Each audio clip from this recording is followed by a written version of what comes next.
know your story, where you're from. All right, and we're live. Welcome to Platform 246. I am your man Lawrence, as y'all know. We are very excited to have everyone here. Shout out to the folks. Sincerely appreciate it. We're going to be doing our first interview here today, ever. And you see the man here, to kind of my left, your right, whatever the case may be. His name, first of all, he is an exciting draft prospect out of Adams State, getting ready to go for the NFL draft. Everybody knows it's set up for tomorrow. And then this weekend, I want to introduce you from, again, Adams State University, defensive end, EJ, Edwin Labaze.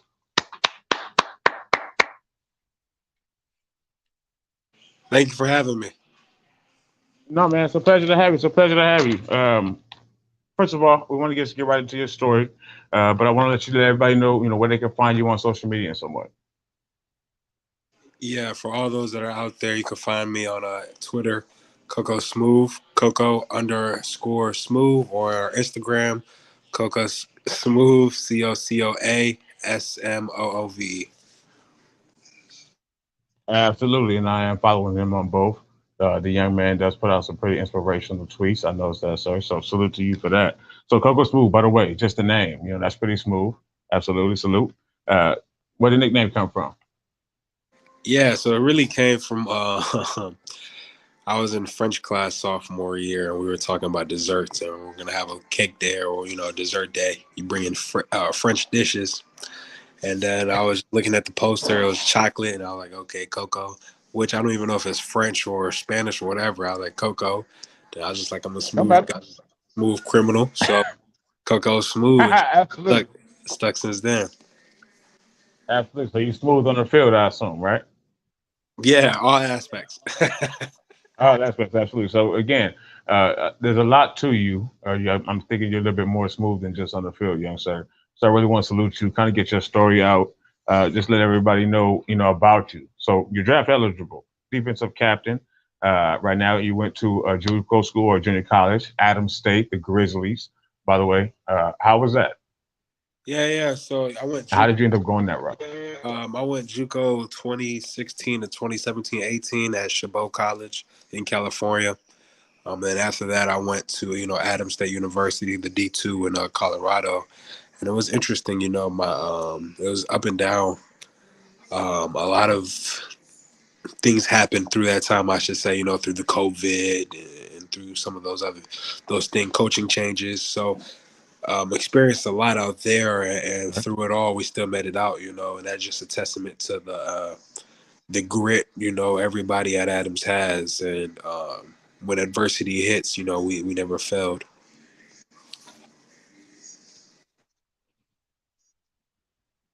So, I know there was probably a lot of things that took you to that, and I heard you say, you started in California. Of course, we know your current school that you're leaving from. They were in Colorado.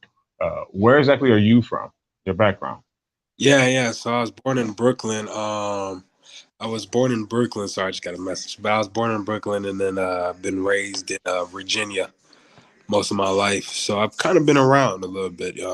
Some of the bigger cities, some of the bigger states. New York, Virginia, Colorado, and California. So I've seen different things, and I've experienced different people in different social groups, I should say. I would assume that that will help you a lot with the league. Seeing as how you've been around to different places. Because as we know, especially us fans, as you see what may be behind me, and also by the way, heard that you may have spoken with them. We have a lot going on right now, as you know. So, and they have a lot of personalities in the locker room. So I'm assuming that can help you, going into the league and in any locker room. Yeah, the Bay is definitely an area that is very diverse. It's like a big melting pot. It's like the new age New York City. You know how New York City back then was the melting pot. So it's like the new age New York City. You have so many different people, personalities, and backgrounds there. And 49ers definitely embody a lot of those publicly. So it'd just be a blessing. Absolutely. So you've spoken to some teams, I assume, 49ers being one. Yeah, so we talked a little bit and when I was in Texas at my CGS. As of recently, it's been the Colts. I talked a little bit with the Jets. Okay. Picking up interest. Wow.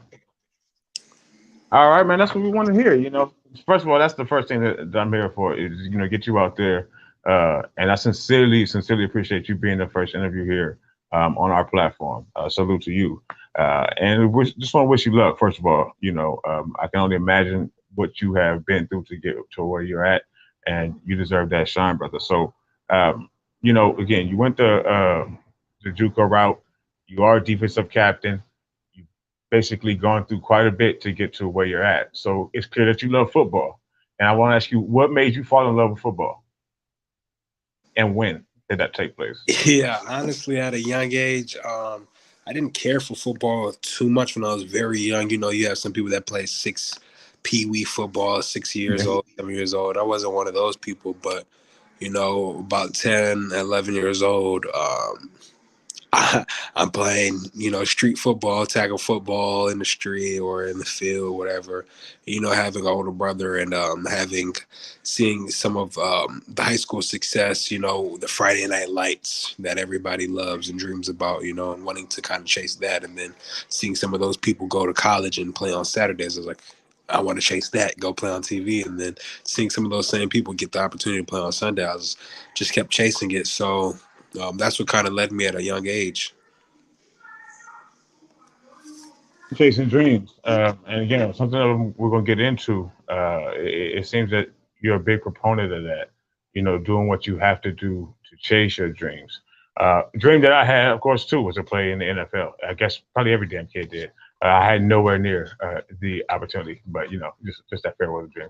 But, man, so the draft is, of course, starting tomorrow. And in the JUCO route, you were defensive captain. What about you led your team to vote you to captain status? Yeah, so I'm a team captain. Yes. So um, it was really through the the pandemic and the coaching change that we needed people to step up. We were going through a lot of situations internally, and that somebody had to step up and somebody had to corral the team and say, we're still going to do what we do no matter what else happens around us. And that's essentially what I did. And I stepped up and took that role. And they respected me for that.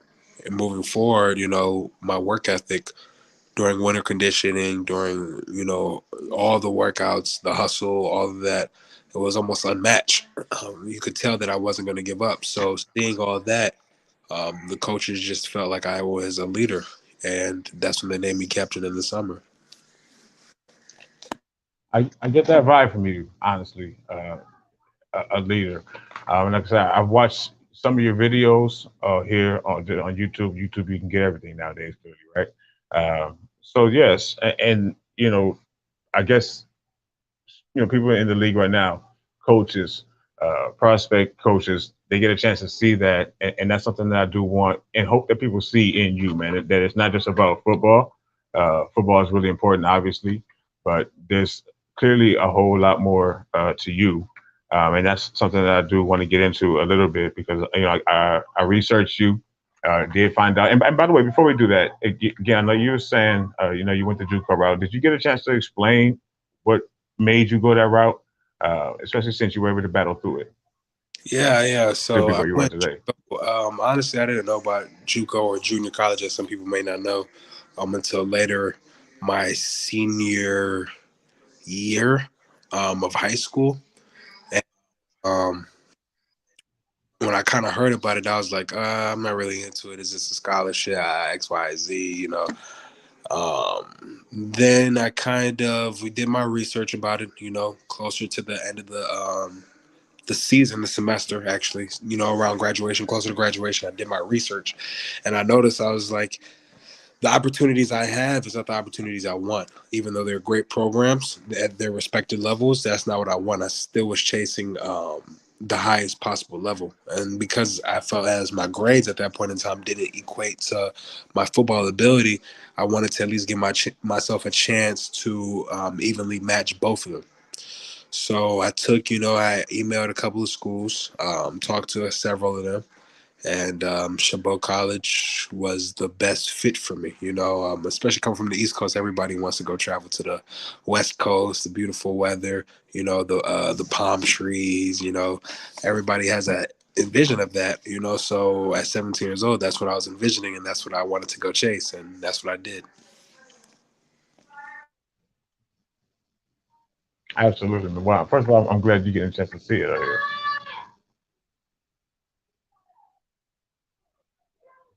But yeah, sometimes just I'm glad you're getting a chance to uh, experience the West Coast. Hopefully, we get a chance to experience you out here on the West Coast. We could use some D line help. Where can you play across the line?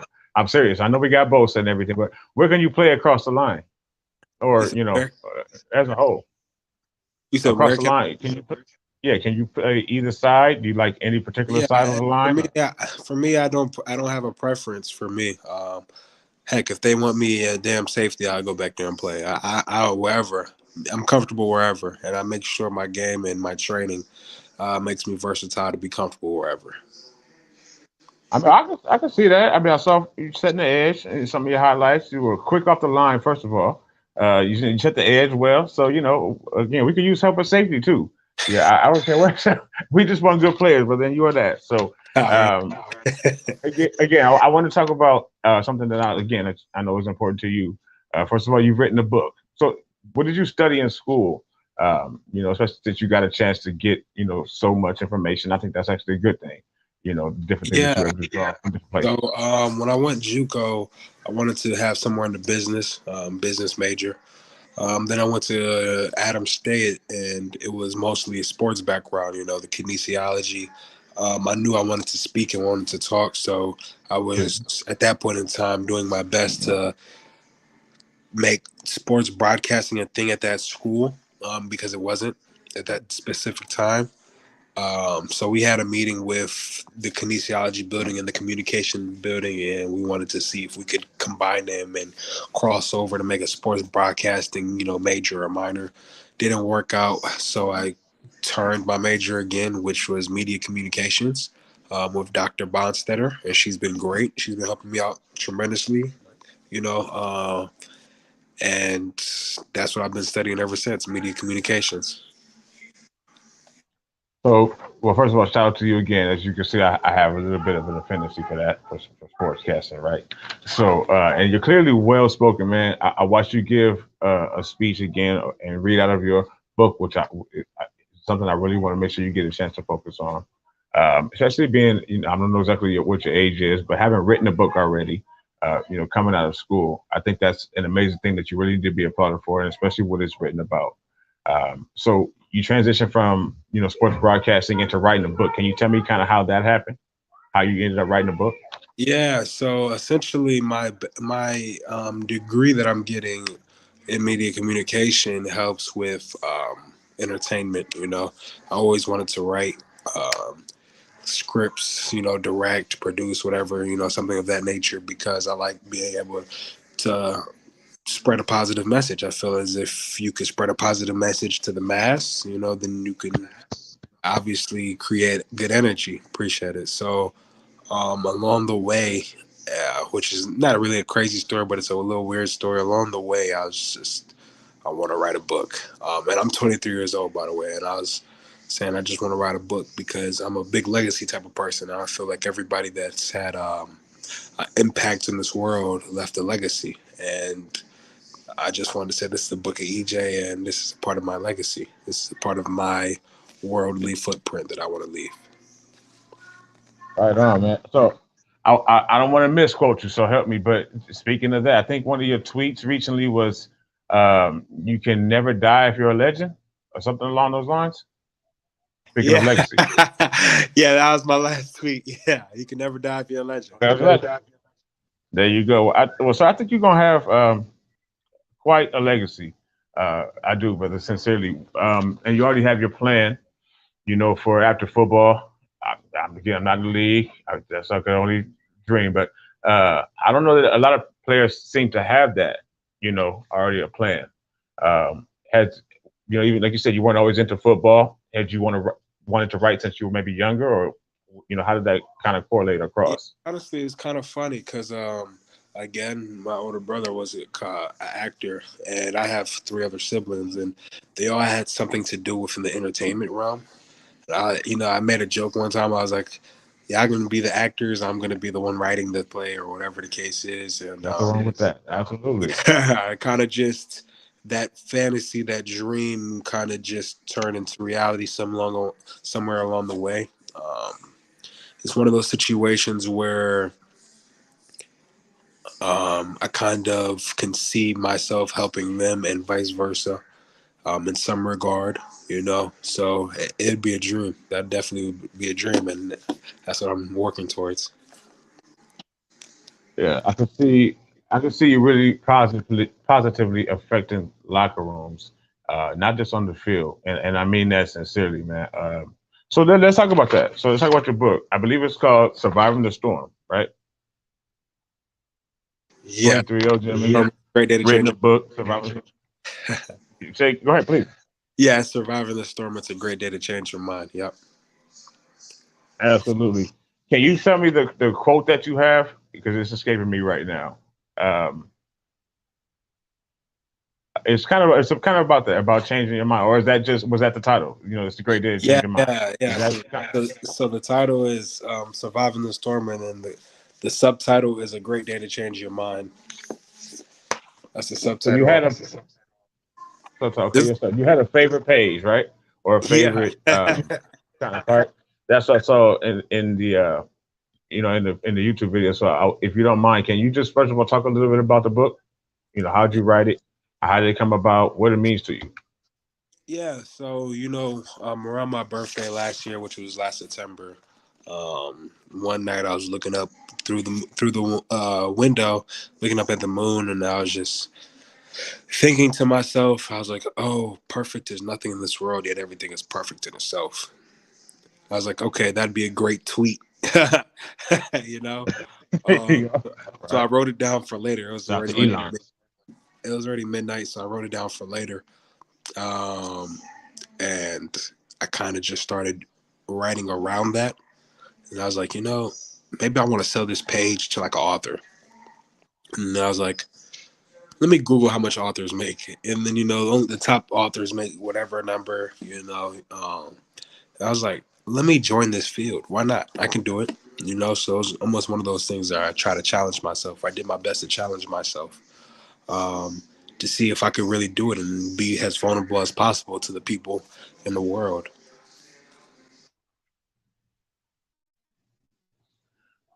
You challenge yourself. I think that first of all by writing this book, and I think that you're doing it already, and you're going to end up winning that challenge by the end of this weekend, man. Too. So tell me about the book, the page that you were reading on YouTube, or I know you also do work with mental health, which is big.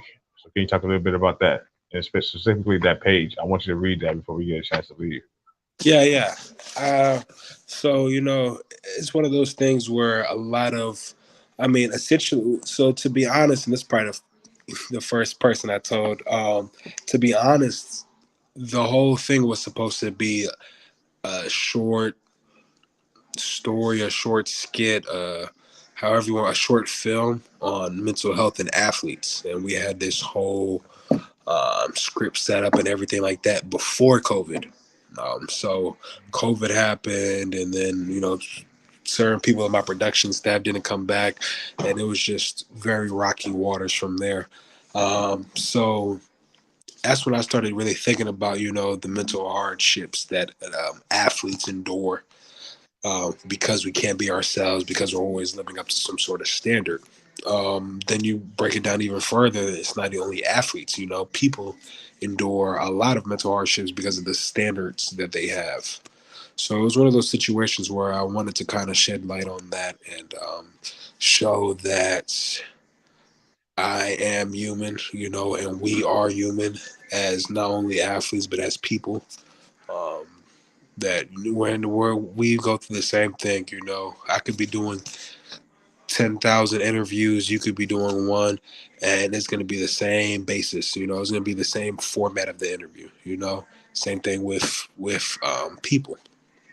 I could be rich as hell, or you could be rich as hell, and I could be, minimum wage, and we're gonna go through similar struggles, you know. So that's kind of where I took it with that book. We're all people. And like I've been saying, and like I felt for you over the last few days, man, as I've, just did research on you, you are a good dude. I like this kid here, sincerely, sir. And I mean that. I really want to wish you luck with everything coming up.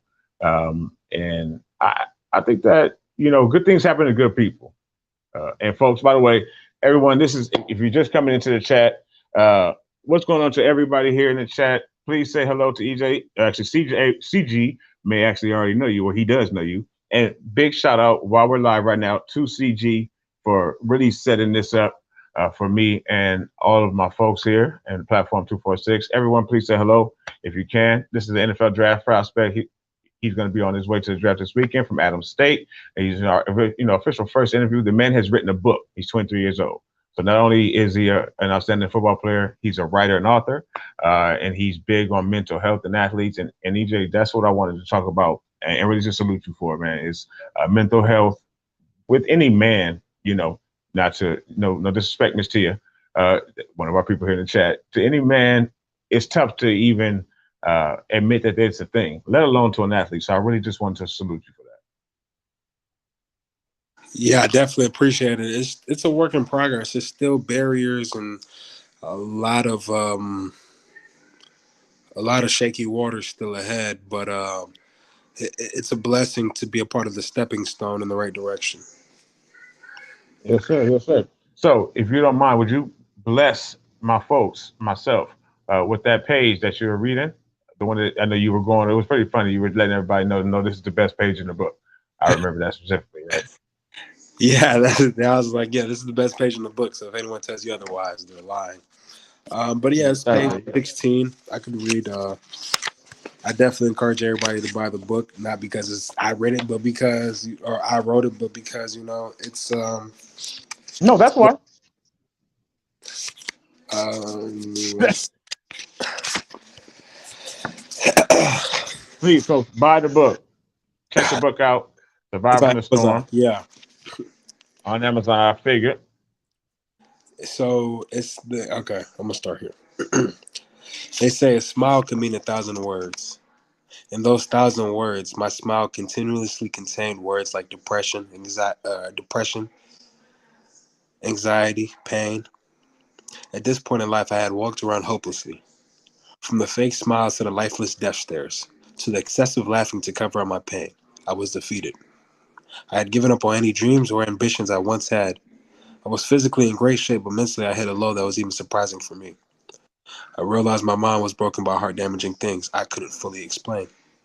I interlocked my heart with my pain.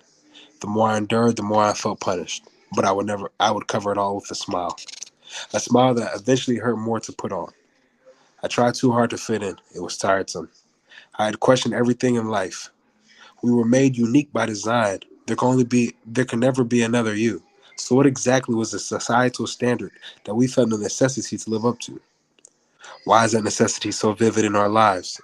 Its potency is a silent killer of death.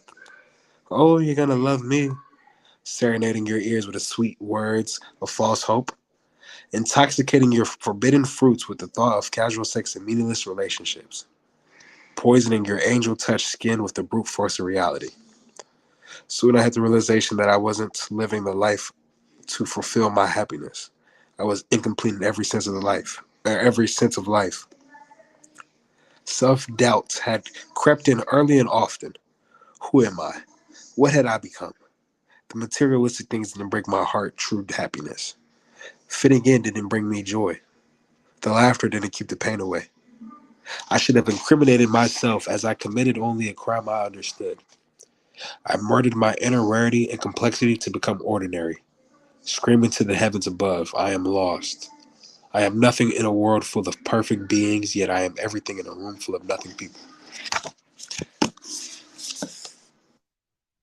Wow. Since brother, I honestly, so when you read that, first of all, work from home, I really didn't hear and I wanted to wait until you read it when I decided to ask you. That was amazing. You already have two jobs, man, right now. So I know you'll be able to find the time to do more of that. That was sincerely amazing, and very strong and powerful. Like you said, coming from an athlete, and what I guess the metaphor for the entire story was. So what you asked me what the metaphor was for this? I mean, just yeah. Yeah, so I mean, for those specific pages and for the story and for the book alone, it was more of a realizing that obviously you're not alone. Realizing that me at 23 could have maybe not exactly what you have been through, but it could sound similar, or it could be something of the same nature, and realizing that we walk in life as and that we get contradicted as we walk through life. Every step of the way is a contradiction, whether like I said in the beginning of the book, perfect is nothing in this world, and that comes from the quote, "You're perfect just the way you are." However, in the same breath, oh, don't worry, nobody's perfect. Right, right. And so we walk through life getting contradicted and getting told things for the moment and not what we really need and not what our soul yearns for. So it's just one of those things that kind of just, I definitely want to encourage people to ask themselves why while reading it. Why is this? Why is that? Why do I do this? Why is that? So it's one of those things. EJ, I could not have said it better myself. So, and I mean that sincerely. Thank you, first of all, just for coming in. As I said, you are literally the first interview that I and my son, my EP, both of my channel isolation with both of my sons. So, but you are literally the first person I've got a chance to interview, and I could not have asked for a better person to get my feet wet with. You have an amazing story. You're an amazing young man, and I wish you a lot of luck this weekend. So, first, I want to ask you, what's the last thing that you want to say? First of all, to coaches, to teams, to Salah and Shanahan, so on and so forth. Yeah, to all 32, man. Um, I am who I am. Not only am I a competitor, I will compete every single day. People think that you could show up on Sunday. Well, I know you have to show up Monday through Saturday, and I will show up Monday through Saturday, willing to work and work hard at that. Furthermore, my film it not only speaks volumes, but what is even more interesting is that that's on a rotational NFL rotational defensive line already. I don't need 60, 70 plays like some of these bigger cats need to get hot, quote unquote. I can do it in a couple. So whenever you see me and the work I'm doing on and off the field, it should only ask, how did this person bring value? And I show a lot of ways how I bring value to not only your team, but to the organization. Kyle, are you listening? We lost. Your D4 needs to leave. If possible, sit his ass on the bench. Kyle, are you listening? And thank you, EJ. That makes sense, and I believe sincerely that not only are you going to be able to make a difference on the field for anyone that you go to, but like I said, in the locker room, in the community, you're an exceptional young man. And so I want to wish you luck. Any last thoughts that you have? Everybody's been saying. I think there's like a couple of people said they wish you the best and salute to you here in the chat. I definitely want to do that, and like I said, I want to give you the sincerest thanks I can from the platform 246 here. Any last thoughts from you? Any last words? No, I just want to thank you. We got it set up, even though we both have probably busy schedules, we got it set up and we got it running. It was beautiful. So I want to thank you and Don and everybody that's behind Platform 246. Hope you guys keep going and keep growing. Thank you, man. And I wish the same for you, sincerely, EJ. I mean that. Good luck to you. Where are you gonna be watching the draft at, or what are you gonna be doing for the draft for your final thought? I'm Oh actually gonna no, be there. I got a couple of workouts I still got to do. That's right, man. You gotta work. It's okay. Yes, I don't know yet. I don't know. I don't know. All right. I'll be Well, chilling though, regardless. no problem, man. Well, good again. Good luck this weekend. Thank you sincerely for coming on, letting everyone know about you and your story and what you can bring to not only a team but a community. Good luck with everything. Like I said, you already have two jobs, in my opinion. And everyone here, you see this video, anyone out there in the league, please go to Amazon, buy his book, Surviving the Storm, read it, look at it, please, yes, promote it one last time. Make sure it can be seen. I was like, I love the cover art and everything. Like, this man's pretty exceptional. This young man, you have it going. Thank you.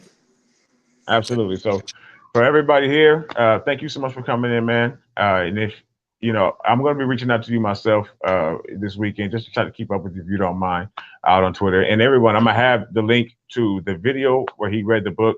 I'll probably put the Amazon link. I'm going to try to find your Amazon link and put that in the description as well as all of EJ's social media. Reach out to him. Good luck with everything. And I'm going to see you around, man. You be safe. Thank you. You have a blessed one. Have a blessed one. Well, faithful. Well, not necessarily just faithful, but that's the majority of y'all are listening. But our folks, period. Thank you for watching. Hopefully, you got a chance to come in and see the interview with EJ Labaze, defensive end out of Adams State. I got my nerves out. He doesn't have too many. He is an exceptionally well-spoken, bright young man, and I think he's an excellent football player. He may come to your team. He may come to mine. Who knows? So I hope you enjoy it. There should be many more of these coming up soon. Tomorrow, we will be actually live, straight from the draft. I have no idea what in the hell that's going to mean. All the streets are closed here in Las Vegas right now. So, yeah, but I'm going to get down there, and we're going to have stuff for you. Thank you so much for watching. Hit that like button. Subscribe to the channel if you are new. Turn on the notification bell so that you catch me live tomorrow or you catch the next time that we have an interview for you. It's been Platform 246. I'm Lawrence. Y'all be safe.